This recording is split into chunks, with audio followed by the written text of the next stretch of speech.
मैं अब से यहाँ द्वारका माई में ही रहूंगी। क्यों? ऐसा क्या हुआ? मुझसे कोई प्यार नहीं करता, इसलिए मैं अपना घर छोड़कर यहाँ आई हूँ। मेरी सखी परी ने कहा कि द्वारका माई में सबके लिए जगह है। आप सबको प्यार करते हैं ना साई? ऐसा कहा उसने?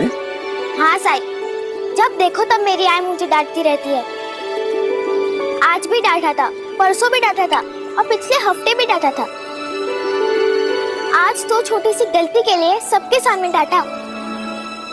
मेरा एक दोस्त है चंदू, उसकी आई उसे कभी नहीं डांटती। वो गलती करे तभी नहीं, और तो और उसकी आई उसके बाबा तक को भी बात नहीं पहुंचाती।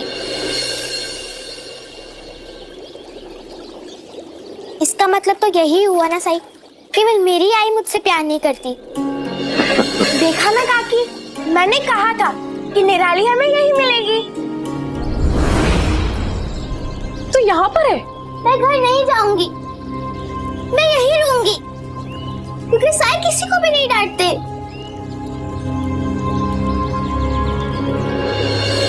निराली कह रही थी कि आप उसे बहुत डांटती हैं। सही कह रही है ये, पर आप ही बताएं साई, अगर ये शैतानी करेगी, जिद करेगी, तो क्या मैं इसे लाड करूंगी, बिगड़ने दूंगी? नहीं ना। पर ऐसा क्या कर दिया निराली ने? अब कल ही की बात लीजिए, इसने इसके काका के घर पे घी से भरा मटका फोड़ दिया। वो लोग तो संकोच के मारे कुछ बोले नहीं, पर मैं तो चुप नहीं रह सकती ना। मैंने इसे 2 दिन तक घर से बाहर आने जाने पर रोक लगाकर इसे सजा दी है। इसकी और कारस्तानी बताती हूँ। पिछले हफ्ते पड़ोस में शादी थी, ये वहाँ बच्चों के साथ उधम मचा रही थी। दूल्हे के घर जाने वाली नई धोती पर हल्दी का कटोरा गिरा दिया और भागकर घर आ गई और धोती भी छुपा दी। जब आई को वो धोती मिली तो आई ने उनको बता दिया कि मैंने क्या किया था और मुझे उन लोगों से माफी मांगनी पड़ी। आई, आप बाबा की नई धोती दे सकती थी ना, इससे उन्हें पता ही नहीं चलता कि मैंने क्या किया था। गलती पर पर्दा डालने से गलत सही नहीं हो जाता। अगर आपके जगह चंदू की आई होती ना, तो वो आपके जैसा कभी नहीं करती। साहिल, क्या अपने बच्चों की गलतियों पर उन्हें डांटना, सजा देना गलत है? निराली, तुमने सुना ना तुम्हारी आई क्या कह रही है? और तुम्हें क्या लगता है कि वो गलत है? हाँ साई। फिर ठीक है, लेकिन द्वारका माई में सभी को कुछ ना कुछ काम करना पड़ता है। इसलिए तुम्हें भी एक काम सौंपता हूं। वो घोंसला देख रही हो पेड़ पर? उसमें चिड़िया के छोटे छोटे बच्चे हैं जिन्होंने अभी तक उड़ना नहीं सीखा है।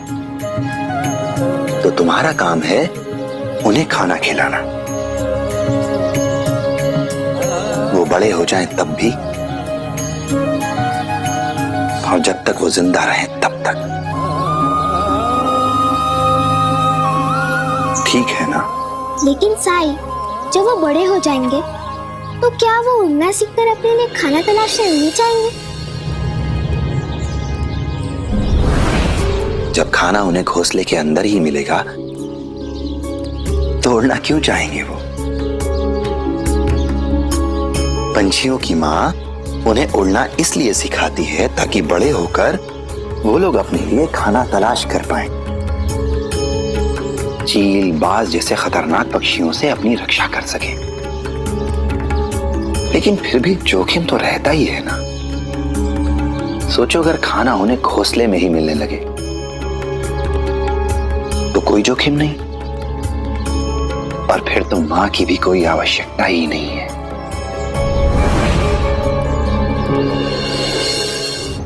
लेकिन साई, अगर ऐसा हो तो बच्चे बड़े होने के बाद अपनी उड़ान कैसे भरेंगे?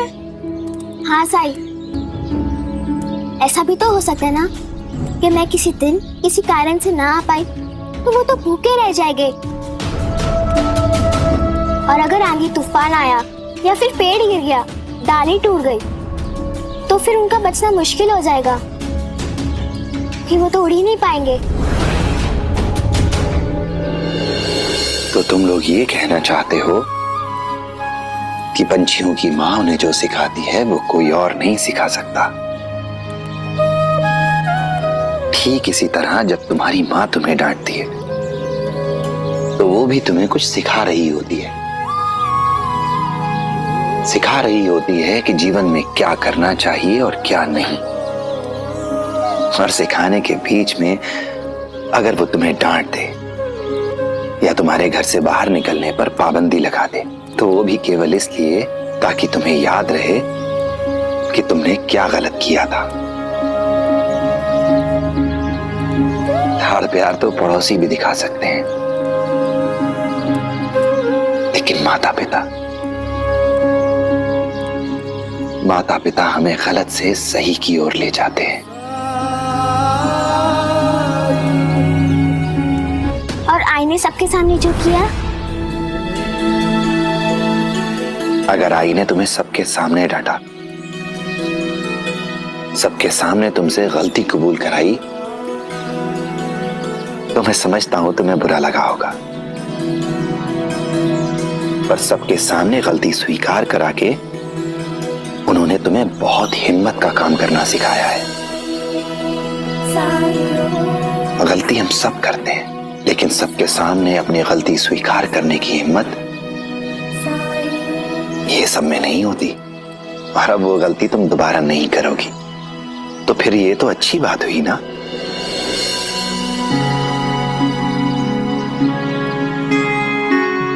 निराली, सोचो अगर तुम्हारी आई भी तुम्हारी गलती छुपा लेती, तुम्हारे बाबा की धोती उस शादी वाले घर में दे आती, तो क्या शिक्षा मिलती तुम्हें जानती हो? तुम्हें लगता कि तुम कोई भी गलती कर सकती हो, तुम कुछ भी कर सकती हो। तुम्हारी मां तुमसे कुछ नहीं कहेगी, तुम्हारी गलती को दुनिया से छुपा लेगी वो। थोड़ी देर के लिए तुम्हें अच्छा लगता, तुम्हारी मां तुम्हें दुनिया की सबसे अच्छी मां लगती, बहुत प्रेम उमड़ता उस पर उसका परिणाम क्या होता कभी सोचा है तुमने? ना तो तुम सामाजिकता का ध्यान रखना सीख पाती और ना ही अपनी आई का मान रखना।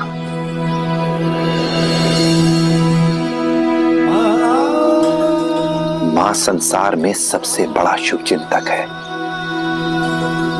इसलिए उसकी कोई भी बात अस्वीकार करने से पहले सोचना चाहिए, सुनना चाहिए कि आखिर वो कहना क्या चाहती है।